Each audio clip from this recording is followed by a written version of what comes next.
طلباء طالبات کے والدین ہوتے ہیں نا، وہ بچوں کی تعلیم پر توجہ نہیں دیتے، بچوں کے سرپرست غور ہی نہیں کرتے، خیال ہی نہیں کرتے۔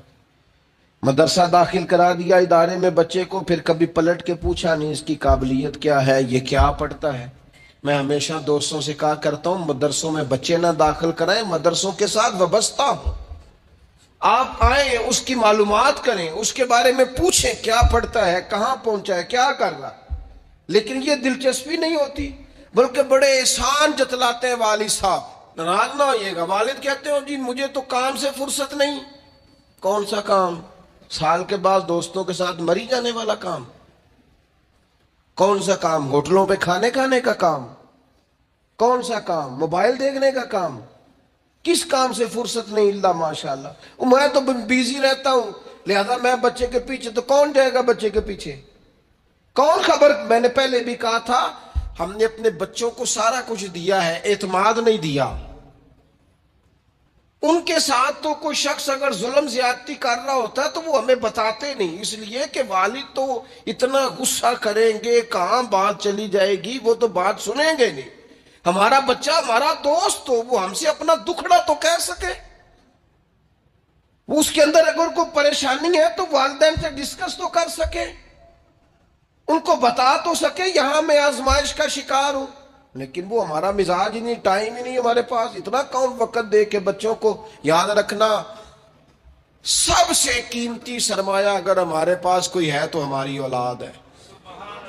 میں ان خوبصورت مزاج کے والدین کو جانتا ہوں جو سالوں سے کسی دیہات میں رہ رہے تھے، پر ہجرت کر کے علاقہ چھوڑ کے شہر میں آئے۔ کس لیے آئے؟ میرے بچے پڑھ جائیں، ان کو تعلیم مل جائے۔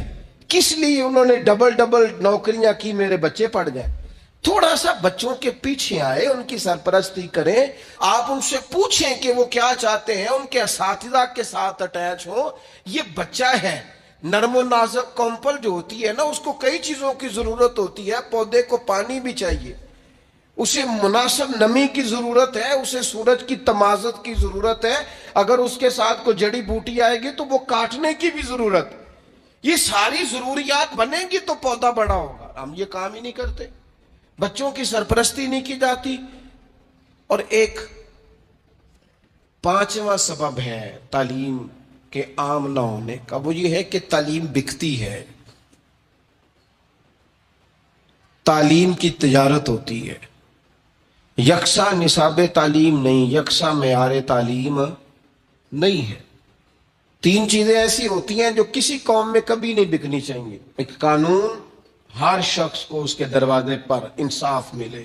ایک صحت، کوئی کمپرومائز نہیں، کبھی کسی کی صحت پر سودے بازی نہ کریں۔ میں بڑے درد سے کہتا ہوں صحت اور میڈیکل سے وابستہ لوگوں کے ساتھ، تم جب کسی سے پوچھتے ہو نا کہ تمہارا علاج ہونا ہے کتنے کو پیسے خرچ کر لو گے، جب تم یہ سوال پوچھتے ہو تو کبھی سوچتے ہو کہ اس جگہ اگر میرا کوئی اپنا ہوتا تو پھر بھی میں اس کی صحت پر تجارت کرتا؟ سوال پوچھتے ہو کتنے کو پیسے آپ خرچ کر لیں گے؟ اماں جی کو بڑا ہے، کوئی گھر میں کماتا ہے، نہیں تو پھر میں آپ کو سرکاری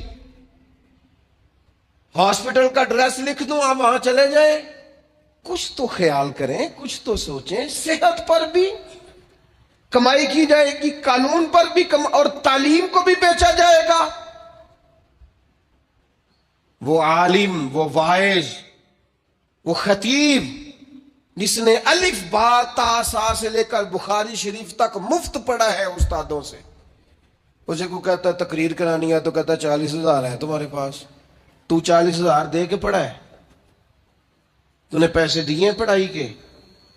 یہ مزاج ختم کریں، تعلیم کو کبھی نہ بیچیں۔ تعلیم جب تک اس بنیاد پر نہ ہو ہم نے خیر خواہی کرنی ہے۔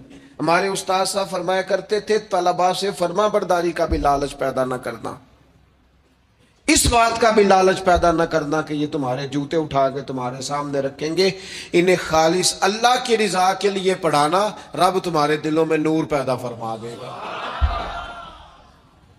تعلیم کو تجارت بنا لیا گیا ہے، مزاج نہیں ہے۔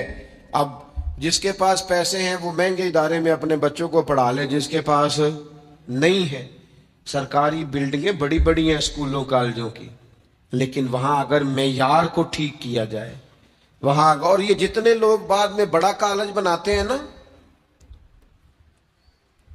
یہ سارے سرکاری اسکول میں پڑھے ہوئے ہیں۔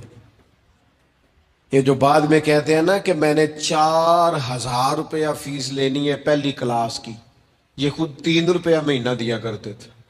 یعنی یہ جو آج کہتے ہیں نا جی تمہاری داخلہ فیس جو ہے وہ جانی ہے تو فلاں کاغذ بننے ہیں تو 40,000 جمع کرا دو، اور باپ بیچارہ کہہ رہا ہے قسطیں نہیں ہو سکتی، 2-4 قسطیں نہیں ہو سکتی۔ ان کے اپنا داخلہ 419 روپے گیا تھا جب انہوں نے میٹرک کیا تھا۔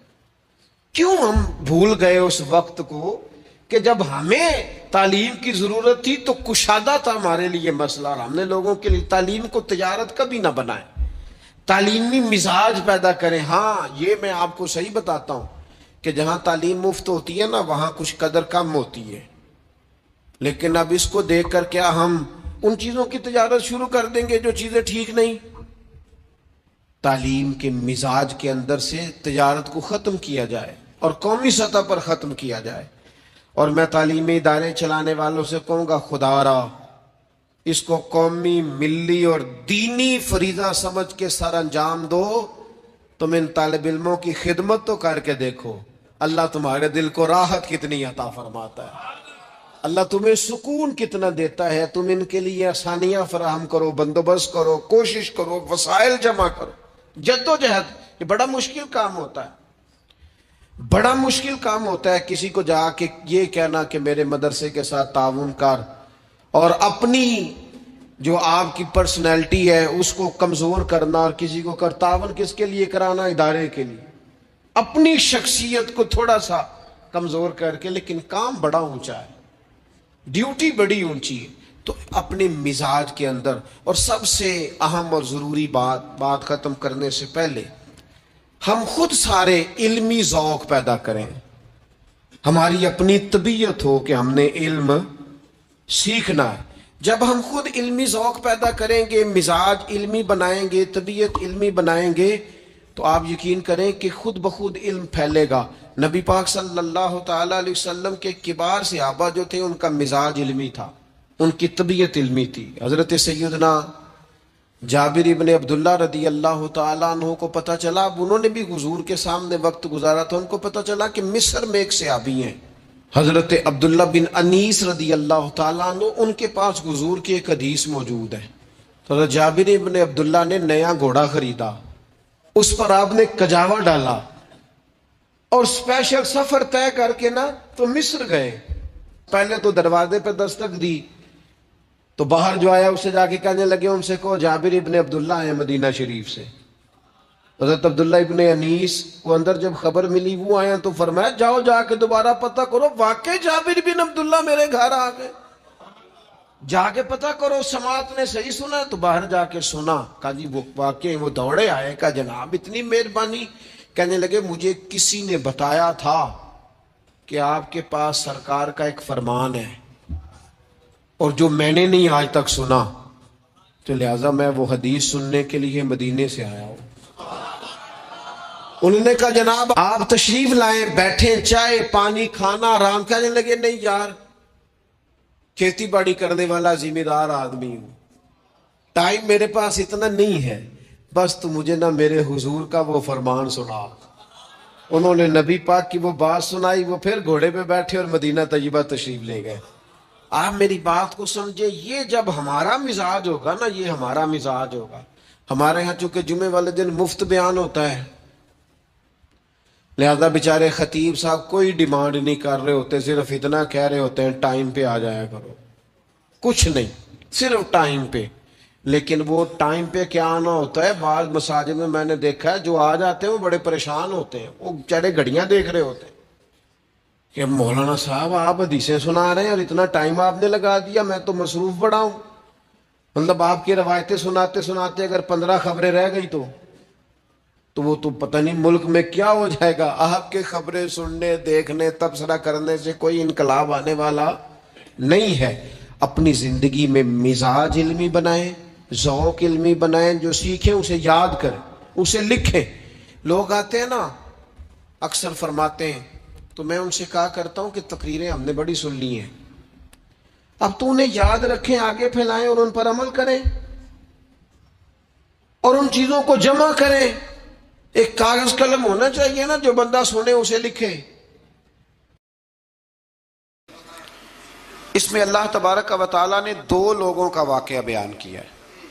فرمایا ایک شخص کے انگوروں کے باغات تھے اور چاروں طرف سے انہیں کھجوروں کے درختوں نے گھیر رکھا تھا اور درمیان میں کھیتی بھی تھی اور بیچ میں دریا بھی بہہ رہا تھا، اور ان باغات نے بہت عمدہ فصل دی۔ ایک دن یہ شخص اپنے ساتھی سے کہنے لگا، میرا مال اور افرادی قوت تم سے زیادہ ہے، مجھے یقین ہے کہ یہ باغ کبھی برباد نہیں ہوگا۔ اول تو مجھے قیامت کا یقین ہی نہیں معاذ اللہ، لیکن اگر قیامت آئی تو مجھے وہاں سے بھی بہتر مال ملے گا۔ اس کے دوسرے ساتھی نے کہا، تو اپنی اصل کو بھول گیا ہے اور تو نے اپنے خالق کی ناشکری کی جو کہ وحدہ لا شریک ہے۔ اگر تم نے باغ میں داخل ہوتے وقت ماشاءاللہ لا قوت الا باللہ کہہ دیا ہوتا تو یہ تمہارے حق میں بہتر ہوتا۔ اگرچہ مال اور اولاد میں میں تم سے کم ہوں، لیکن میرا ایمان یہ ہے کہ اللہ تعالیٰ مجھے اس سے بہتر نعمت عطا کرے گا، اور آسمان سے کوئی آفت آئی اور تمہارا باغ تباہ و برباد ہو جائے گا، یا اگر اس کا پانی زمین میں دھس گیا تو پھر تم اسے تلاش نہ کر پاؤ گے۔ بالآخر اس شخص کا باغ برباد ہو گیا۔ وہ جو کہتا تھا نا مجھے یقین نہیں قیامت نہیں آئے گی، اس کا باغ ہی، اور وہ کف افسوس ملتے ہوئے کہنے لگا، کاش میں نے شرک نہ کیا ہوتا، لیکن پھر اس کا کوئی نہ مددگار تھا اور نہ حمایتی۔ آیت نمبر 45 میں اللہ تعالیٰ نے دنیا کی زندگی کی ناپائیداری کو ایک مثال سے بیان فرمایا کہ آسمان سے بارش نازل ہوئی، گھنا سبزہ نکلا، پھر وہ سوکھ کر چورا چورا ہو گیا، جسے ہوا اڑا کے لے گئی۔ مال اور بیٹے تو محض جیتی دنیا کا سنگار ہے، جب تک تم زندہ ہو تب تک مال بھی ہیں اور بیٹے بھی ہیں۔ والباقیات الصالحات، ہاں اگر کچھ ہے باقی رہے گی تو تمہارے اچھے اعمال باقی رہیں گے، اور اگر اولاد نیک ہوئی تو وہ بھی باقیات الصالحات میں شامل ہو جائے گی۔ آیت نمبر 47 سے فرمایا کہ قیامت کے دن تمام روئے زمین پر ایک کھلے میدان کی صورت میں ہوگا، سب لوگ صف باندھے رب کے حضور اکیلے حاضر ہوں گے اور اپنے اعمال ناموں کو دیکھ کر خوف زدہ ہوں گے، کہیں گے ہائے افسوس اس اعمال نامے کو کیا ہوا، اس نے نہ کوئی صغیرہ گناہ چھوڑا نہ کبیرہ، مگر سب کو شمار کیا۔ آیت نمبر 50 میں حضرت آدم علیہ السلام کو فرشتوں کے سجدہ، ابلیس کی نافرمانی اور شیطان اور اس کی ذریت کے انسان کے دشمن ہونے کا بیان ہے۔ آگے پھر ذکر شروع ہو جاتا ہے حضرت موسیٰ علیہ السلام اور حضرت خضر علیہ السلام کا۔ یہ لفظ خضر بھی ہے اور خضر بھی ہے، یہ 2-3 طریقوں سے پڑھا جاتا ہے۔ حضرت خضر کے بارے میں مختلف روایات ہیں کہ یہ ولی ہیں کہ نبی ہیں، لیکن مضبوط رائے اکثر بزرگوں کی یہی ہے کہ یہ بھی اللہ کے نبی ہیں، اور بعض نے لکھا ہے یہ ہمیشہ سے زندہ ہیں۔ یہ 2 اللہ کے نبی حضرت الیاس علیہ السلام اور حضرت خضر علیہ السلام، یہ دونوں ہر سال حج میں بھی جاتے ہیں، ہر سال حج میں بھی جاتے ہیں، کیونکہ ایک روایت ملتی ہے کہ محبوب کریم علیہ السلام حج پہ گئے تو فرمایا میں الیاس اور خضر کو پہاڑوں سے اترتے ہوئے دیکھ رہا ہوں۔ تو جن کو اللہ نے کھلی آنکھیں دی ہوتی ہیں پھر انہیں زیارت بھی ہوتی ہے، انہیں یہ نظر بھی آتے ہیں۔ حضرت خضر علیہ السلام کو اللہ نے علم لدنی عطا فرمایا۔ یہ علم لدنی اللہ جس کو اپنے پاس سے عطا کر دے اس کو علم لدنی کہتے ہیں۔ حضرت موسیٰ علیہ السلام ایک دن تقریر کرتے ہوئے کسی نے پوچھا کہ آپ سب سے بڑے عالم ہیں، فرمایا الحمدللہ۔ تو اللہ کریم نے فرمایا نہیں ہے موسیٰ کلیم آپ سے بڑے بڑے بھی ہیں، بڑے بڑے لوگ ہیں۔ ہمارے ہاں مسئلہ ہے پا نہ پڑی، اور لوگ مناظرہ کرنے آتے ہیں، کئی دفعہ لوگ نا مسئلہ بتاتے ہیں تو میں کہتا ہوں جناب آپ نے بتا دیا کہ اب آپ نے حکم کرنا ہے، اب آپ نے حکم کرنا ہے۔ کبھی کبھی کچھ لوگ ایسی باتیں کرتے ہیں وہ جی آپ ایک بندے کا نام لیتے ہیں ذکر کرتے ہیں، تو میں نے کہا چلو ہم نے بھی کہیں کچھ پڑھا ہی ہوگا نا تبھی تو ذکر کرتے ہیں، لیکن جو آتے ہیں نا لوگ وہ مشورہ تمہارے دور میں ہے ہی نہیں، جس نے جو لائن پڑھ لی ہے وہ اس پہ پکا ہو گیا، سارا نہیں نہ پڑھا، سارا پڑھے پھر بات سمجھ میں آتی ہے۔ حضرت موسیٰ کلیم اللہ کے نبی ہیں اور کیا بات ہے ان کی، اور یہ بھی اللہ کا فضل ہوا حضرت موسیٰ نے یہ بات کی تبھی تو ہمیں اتنی شاندار حکمتوں کے پھول ملے، یہ بھی حضرت موسیٰ کا ہی کمال ہے۔ تو حضرت موسیٰ نے کہا کہ اے اللہ وہ جو مجھ سے بڑا ہے عالم ہے وہ کہاں ملے گا جس سے میں حکمت کی بات سیکھوں؟ تو فرمایا جہاں مجمع البحرین ہے نا، دو دریا ملتے ہیں، وہاں وہ ملے گا۔ حضرت موسیٰ کلیم سے اللہ نے فرمایا کہ جاؤ جہاں دو دریا ملیں گے نا وہاں تمہیں وہ شخص ملے گا۔ تو یا اللہ میں کس طرح؟ فرمایا زادرہ ساتھ لے جاؤ، کھانے پینے کا سامان۔ حضرت موسیٰ کلیم لے گئے، مچھلی بھی لے گئے۔ فرمایا یہ مچھلی جہاں تمہارے برتن سے نکل کے دریا میں داخل ہو وہاں دریا میں شگاف پڑ جائے گا، وہاں وہ تمہیں شخص ملے گا۔ حضرت موسیٰ نے اپنے خادم حضرت یوشع بن نون علیہ السلام کو بھی ساتھ لیا۔ یہ بعد میں حضرت موسیٰ علیہ السلام کے جانشین ہوئے۔ یہ دونوں سفر پہ نکل گئے، ایک جگہ پہ پہنچے جہاں پہاڑ تھا، ساتھ دریا بھی تھا، اس کے نیچے آرام کرنے لگے۔ حضرت موسیٰ کلیم سو گئے تو یوشع بن نون علیہ السلام موجود تھے، مچھلی جھٹ سے نکلی، دریا میں داخل ہو گئی، وہاں راستہ بھی بن گیا۔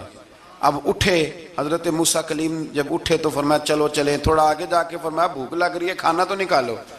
انہیں یاد آیا، کہنے لگے حضور مچھلی تو دریا میں چلی گئی تھی۔ فرمایا تو نے بتایا نہیں، وہی تو ہماری منزل تھی جہاں مچھلی دریا میں گئی۔ پھر وہاں سے واپس آئے قدموں کے نشانوں پہ، وہاں پہنچے جہاں مچھلی گئی تھی، تو وہاں ایک شخص لیٹا ہوا تھا چادر لے کے۔ آپ نے سلام لی تو انہوں نے کہا وعلیکم السلام یا موسیٰ کلیم اللہ۔ تو آپ نے فرمایا آپ کون ہیں؟ فرمایا میں وہی ہوں جس کو آپ تلاش کر رہے ہیں۔ تو فرمایا آپ نے مجھے کیسے پہچانا؟ فرمایا جس رب نے تمہیں بھیجا ہے نا اس نے ہی مجھے بتایا ہے کہ موسیٰ آ رہے ہیں، موسیٰ آ رہے ہیں۔ اب حضرت خضر نے جو کچھ فرمایا وہ بڑا شاندار ہے۔ فرمایا موسیٰ کچھ باتیں ایسی ہیں جن کا آپ کو علم ہے اور مجھے نہیں، اور کچھ ایسی ہیں جن کا مجھے علم ہے اور آپ۔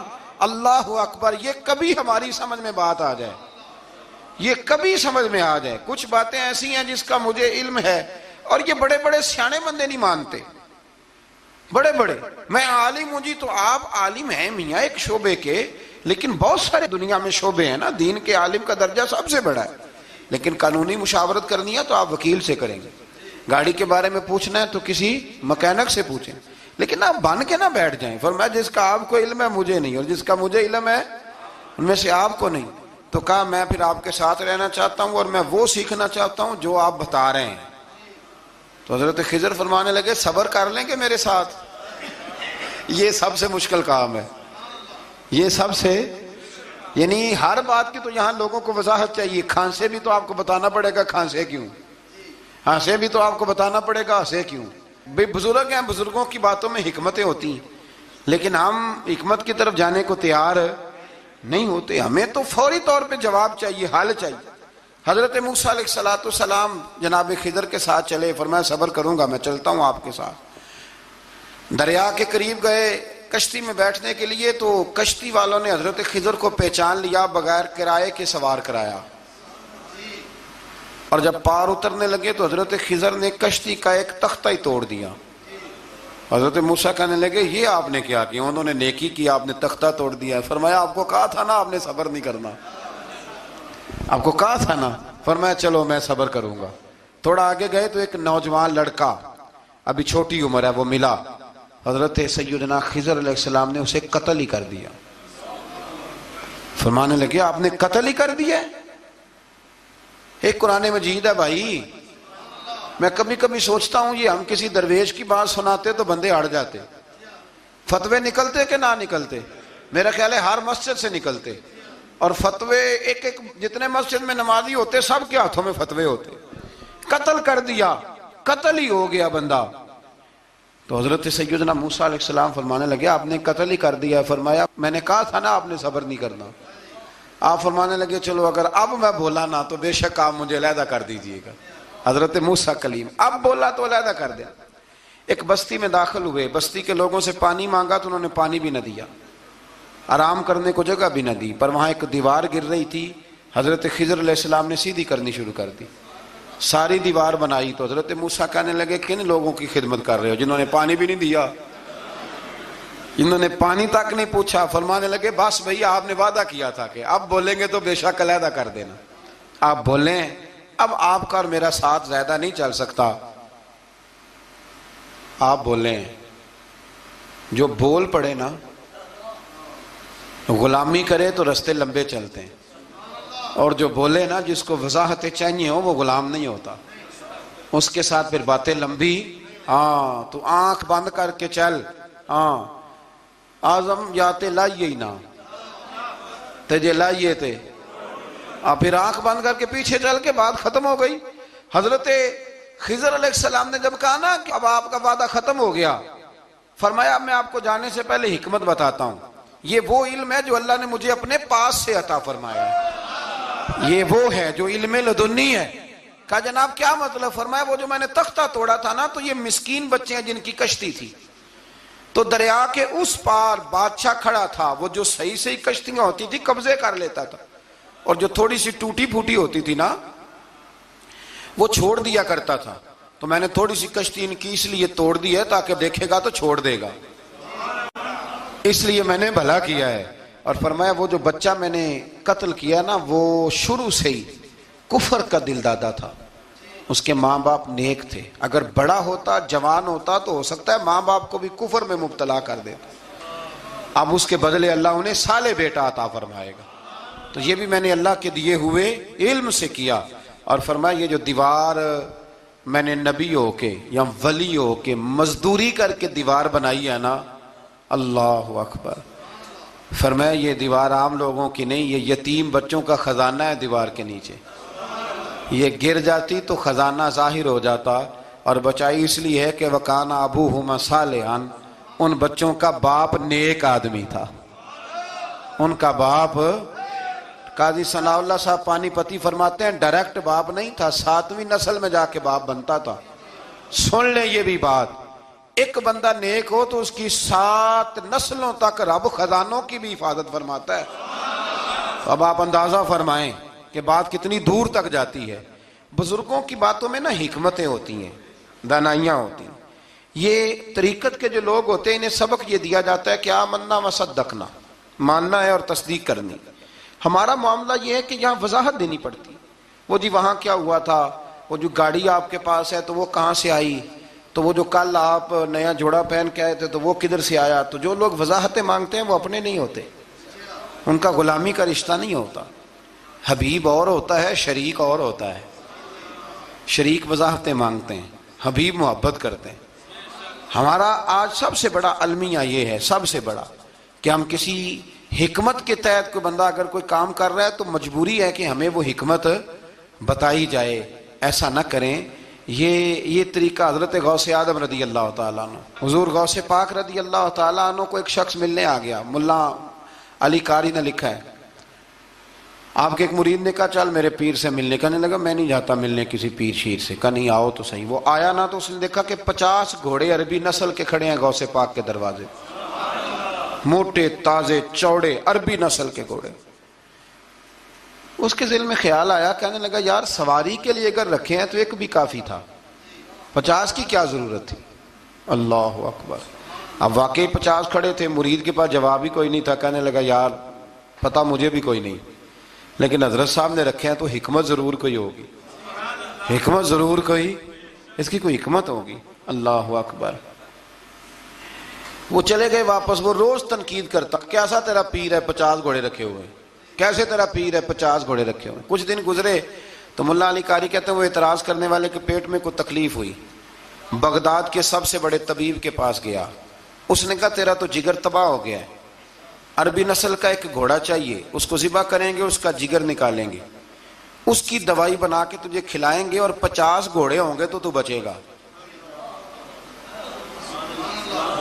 اب پریشان ہو گیا, کہنے لگا گھوڑے ہیں تو صحیح, پر جو میں حال کر رہا ہوں گا گھوڑے تو نہیں ملیں گے, میرا تو جوتوں والا کام ہے, وہ شاید مل جائیں.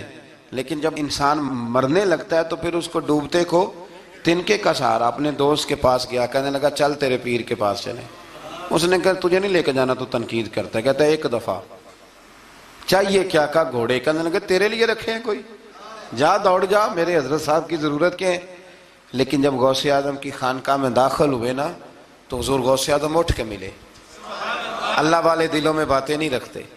ماتھا چوما اور فرمانے لگے میاں تو ایک دن نا میری گلی سے گزر رہا تھا تو میری تیرے اوپر نظر پڑی, تو مجھے نظر آیا تو بیمار ہوگا, اور تیرا علاج عربی نسل کے 50 گھوڑوں کی وجہ سے ہوگا, تو میں نے تیرے لیے لا کے کھڑے کیے ہوئے ہیں. تیرے لیے ہی کھڑے کیے ہیں. اب تو نہ گھر بھی لے جانے کی ضرورت نہیں, چارہ بھی میرے مرید ہی ڈال دیا کریں گے. تو اس طرح کرنا, روز آنا ایک گھوڑا لے جانا, پھر اگلے دن آنا تو دوسرا. وہ خدا کے بندے تیرے لیے رکھے تھے, تو تنقید کر رہا ہے. اللہ کے بندے پردہ پوش ہوتے ہیں. ہاں شرط یہ ہے کہ وہ بندہ صالح ہو, دیندار ہو. وہ والا پیر نہ ہو جو نماز بھی نہ پڑھے اور گھوڑے 15 رکھے ہوئے ہوں اس نے, وہ والا معاملہ نہ ہو. تو میرے عزیز یہ یاد رکھیں کہ اللہ تبارک و تعالیٰ کا بندہ جب آپ کا روحانی علاج کرتا ہے نا, روحانی علاج سے مطلب جادو ٹونے کا علاج نہیں. روحانی علاج وہ ہوتا ہے کہ میرے گناہوں کا علاج ہو جائے, حسد بغض کینہ عداوت یہ نکل جائے. تو وہ کچھ ایسے نسخے بتاتا ہے جو سمجھ میں مرید کی نہیں آتے, لیکن وہ ضروری ہوتے ہیں. انہی نسخوں کو استعمال کرنے سے انسان کا فائدہ ہوتا ہے. جی کرنے والے لوگ ہمیشہ کامیاب رہتے ہیں. وہ ماں باپ کے آگے کریں, استاد کے آگے کریں, شیخ کے آگے کریں. اور جن کو وضاحتوں کی ضرورت ہوتی ہے, ہاں ایک شرعی بات ضرور ہے, وہ ضرور سن لیں. اگر آپ کو کہیں کچھ شرعی قباحت نظر آئے جو قرآن و سنت سے ٹکراتی ہو,